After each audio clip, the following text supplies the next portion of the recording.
নমস্কার বন্ধুরা, চলো দেখি অনুষ্ঠানে আবারও একটি বিদ্যালয়ের ছবি নিয়ে আপনাদের সামনে আসলাম। ধোপট্ট হলধর স্মৃতি বিদ্যানিকেতন। আজ থেকে প্রায় 50 বছর আগে 1976 সালে এই বিদ্যালয় স্থাপিত হয়েছিল। এই বিদ্যালয়ের ভিতরে আস্তে আস্তে প্রবেশ করছি।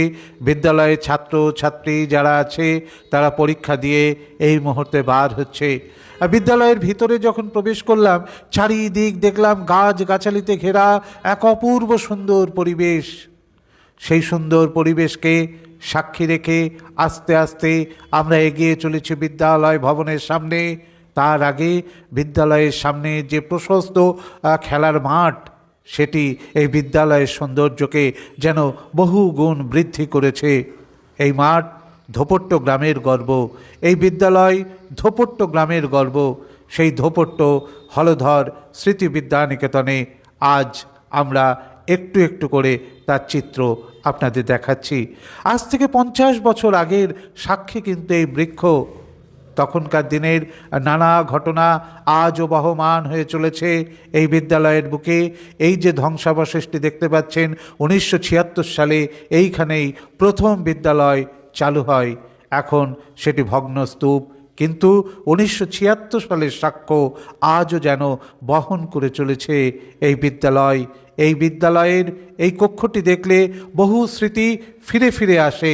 এখন আমরা দেখছি বিদ্যালয়ের বিভিন্ন শিক্ষক শিক্ষয়িত্রী যারা আছেন, পরিচালন কমিটির সদস্য যারা আছেন, তারা বিদ্যালয়ের প্রাক্তন ছাত্রদের সঙ্গে একটি সভায় মিলিত হয়েছেন, যাতে এই 50 বছরের যে অনুষ্ঠান সেটিকে সুচারুভাবে সম্পন্ন করা যায়। আমরা সে দৃশ্য সরাসরি আপনাদের দেখাচ্ছি, আপনারা দেখতে পাচ্ছেন। এবারে আসুন বিদ্যালয়ের সহকারী শিক্ষক সৌগত মণ্ডলের কিছু কথা আমরা শুনে নিই। আমাদের মধ্যে এই মুহূর্তে উপস্থিত আছেন এই বিদ্যালয়েরই অন্যতম শিক্ষক সৌগত মণ্ডল। আমরা মাস্টারমশাইয়ের কাছে একটু জানতে চাইব যে এই ধোপট্ট গ্রাম একদম পিছিয়ে পড়া একটা গ্রাম, একটা সময় আমরা দেখেছি, আজকে শিক্ষার আলো এখানে ছড়িয়ে পড়েছে। তো এখানে শিক্ষকতা করার ক্ষেত্রে গ্রামের যে জনসাধারণ, গ্রামের যে অভিভাবক এবং এখনকার যে ছাত্রছাত্রীদের সম্পর্কে আপনার ব্যক্তিগত অভিজ্ঞতাটা যদি আমাদের দর্শকদের একটু বলেন। শুরুতেই চলো দেখি অনুষ্ঠান যারা দেখছেন তাদেরকে ধোপট্ট হলধর স্মৃতি বিদ্যানিকেতনের পক্ষ থেকে অভিনন্দন এবং ভালোবাসা জানাচ্ছি। আমাদের 50 বছরের উদযাপন। অজয়দা যে কোয়েশ্চেনটা আমার কাছে রেখেছে সে ব্যাপারে বলি একটু। আমি এখানে 2002 সাল থেকে শিক্ষকতা করছি, আজকে 2025 সাল, 23 বছর। তো আমি কল্যাণী বিশ্ববিদ্যালয় থেকে পড়াশুনো শেষ করে এসএসসি দিয়ে যখন এখানে ঢুকি, প্রথম দিনই স্কুলে তখন প্রাচীর ছিল না, পরে হয়েছে। স্কুলের পরিবেশ দেখে এবং তখনকার ছেলে মেয়েদের মানসিকতা এবং ভদ্রতা, তাদের নম্রতা, এগুলো দেখে এতটাই মুগ্ধ হয়েছি। আজ পর্যন্ত যত ছাত্রছাত্রী এখান থেকে পাশ করেছে, আমি অনেক স্কুল ঘুরেছি বা দেখেছি বা নিজেও পড়াশুনোর জগতে ছিলাম, তাতেও দেখেছি এখানকার ছেলে মেয়ে বা এলাকার স্থানীয় মানুষ যারা আছেন তারা এত স্কুল দরদি, আমাদের ছেলেমেয়েরা এত ডিসিপ্লিনড এবং ওবিডিয়েন্ট যে ভাষায় প্রকাশ করা যাবে না।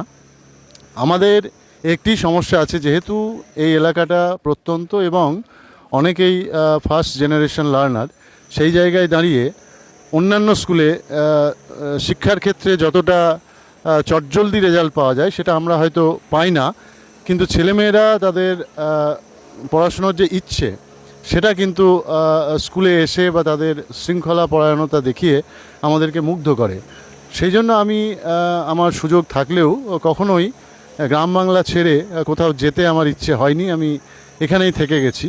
আর আমাদের এই সামনে যে বটগাছ, এ তো অনেক দিনের সাক্ষী, অনেক ইতিহাসের সাক্ষী। তো সেখানে দাঁড়িয়ে আমি বলবো ধোপট্ট এবং কুষ্টিয়ার সমস্ত মানুষ, ছেলেমেয়েরা, এই আমরা যে যাচ্ছি গ্রামে গ্রামে 50 বছরের উদযাপন আমাদের, এমনি অনেকটাই কৃষিভিত্তিক সমাজ আর কি, সেখানে মানুষ এত সহযোগিতা করছেন যে ভাষায় প্রকাশ করা যাবে না। তো তাদের কথা, তাদের চাহিদা মাথায় রেখে আমরা 3 দিন ধরে 31শে ডিসেম্বর, 1 জানুয়ারি এবং 2 জানুয়ারি 3 দিন বিভিন্ন সাংস্কৃতিক অনুষ্ঠান পরিচালনা করব। আপনাদের সকলকে এখানে আসার জন্য আমন্ত্রণ জানাচ্ছি। সৌগতবাবুর সঙ্গে কথা শেষ হওয়ার পরে আমরা দেখলাম একদল ছাত্রী, তারা পরীক্ষা দিয়ে তাদের শ্রেণীকক্ষ থেকে বার হচ্ছে। এই বিদ্যালয়ের সমস্ত দিক যখন একটু একটু করে আপনাদের সামনে তুলে ধরছি, তখন এদের এই প্রাণোচ্ছল হাসি যেন অনেক কিছু বহন করে চলেছে। এই 50 বছরের বিদ্যালয় কত স্মৃতি, কত সাক্ষ্য বহন করে চলেছে তা কিন্তু বলে শেষ করা যাবে না। এই বিদ্যালয় থেকে কত ডাক্তার, ইঞ্জিনিয়ার, শিক্ষক এবং অন্যান্য পেশার মানুষ তৈরি হয়েছে তা বলে শেষ করা যাবে না। আমরা এখন যে শিক্ষক মহাশয়দের কক্ষ, সেই কক্ষে আমরা প্রবেশ করেছি। সুন্দর সাজানো গোছানো এই কক্ষে বিভিন্ন বিদ্যালয়ের শিক্ষক, শিক্ষয়িত্রী, বিভিন্ন কর্মী যারা আছেন তাদের নাম এখানে সুন্দরভাবে লিপিবদ্ধ করা আছে। আমরা সমগ্র চিত্রটি আপনাদের সামনে তুলে ধরলাম। এবারে আসুন এই বিদ্যালয়ের মাননীয় প্রধান শিক্ষক মহাশয় কি বলছেন আমরা তার মুখ থেকেই একটু শুনে নিই। গ্রাম বাংলার বিভিন্ন প্রান্তে যেতে যেতে এই মুহূর্তে আমরা আছি ধোপট্ট হলধর স্মৃতি বিদ্যানিকেতনে। এই বিদ্যালয় এবছর 50 বছর উদযাপন করছে। 1976 সালে এই বিদ্যালয় প্রতিষ্ঠিত হয়েছিল। আমাদের মধ্যে পেয়েছি এই বিদ্যালয়ের মাননীয় প্রধান শিক্ষক মহাশয়কে। স্যার, আপনি আপনার নামটি যদি আমাদের দর্শকদের একটু বলেন। আমার নাম অমল বিশ্বাস। তা বিদ্যালয় তো 50 বছর উদযাপন হচ্ছে এবছর, তা এই বিদ্যালয় সম্পর্কে আপনি যদি আমাদের দর্শকদের কিছু বলেন। আমাদের বিদ্যালয় 1976 সালের 2রা জানুয়ারি প্রতিষ্ঠিত হয়েছিল। সেই হিসাবে এবছর ডিসেম্বরের 31শে ডিসেম্বর, জানুয়ারির 1 এবং 2 এই 3 দিনব্যাপী সুবর্ণ জয়ন্তী বর্ষের শেষ পর্যায়ের অনুষ্ঠান আমরা নির্ধারিত করেছি। ইতিমধ্যে আমরা 2টো অনুষ্ঠান সম্পূর্ণ করেছি। শেষ পর্যায়ের অনুষ্ঠানটা যাতে সম্পূর্ণ ভালোভাবে হয় সেই জন্য এখন আমরা বিভিন্ন ছাত্রছাত্রীদের কাছে, বিশেষত ধোপট্ট এবং কুষ্টিয়া প্রত্যেকটা বাড়ি এবং আমাদের যে প্রাক্তন ছাত্র আছে যারা এই বিদ্যালয় থেকে পড়াশোনা করে বিভিন্ন স্থানে কর্মরত, যাদের সঙ্গে যোগাযোগ করে আমাদের এই অনুষ্ঠান যাতে সুন্দরভাবে হয় তার জন্য চেষ্টা চালিয়ে যাচ্ছি। আচ্ছা স্যার, এই পর্বে আমরা আপনার কাছে একটু জানতে চাইছি, এই যে ধোপট্ট হলধর স্মৃতি বিদ্যানিকেতন, এই যে হলধর বাবুর নামাঙ্কিত যে বিদ্যালয়, সেই হলধর বাবু সম্পর্কে আপনি যদি দু একটি কথা আমাদের জানান। হলধর বাবু ছিলেন ধোপট্ট গ্রামের একজন জমিদার এবং ওনার ছেলে বিশুবাবু যখন আমাদের স্কুল প্রতিষ্ঠিত হয় সেই সময় আমাদের পরিচালনা সমিতির একজন সদস্য ছিলেন। সেই হিসাবে আমাদের বিদ্যালয়ের নামকরণ ধোপট্ট হলধর স্মৃতি বিদ্যানিকেতন নামকরণ হয়েছে। তাহলে আপনারা শুনলেন যে 1976 সালে এই বিদ্যালয় যখন প্রতিষ্ঠা হয় তখন কিন্তু ধোপট্ট গ্রামের চেহারা কিন্তু এরকম ছিল না। কল্পনার জগতে আপনাদের পিছিয়ে যেতে হবে 50 বছর আগে। 50 বছর আগে এই গ্রামেরই কিছু দরদি মানুষ, গ্রামের শিশু যারা আছে, ছাত্রছাত্রী যারা আছে, তারা যাতে প্রকৃত শিক্ষা অর্জন করতে পারে সেজন্যই কিন্তু এই ধোপট্ট গ্রামের বুকে ধোপট্ট হলধর স্মৃতি বিদ্যানিকেতন তৈরি করেছিলেন।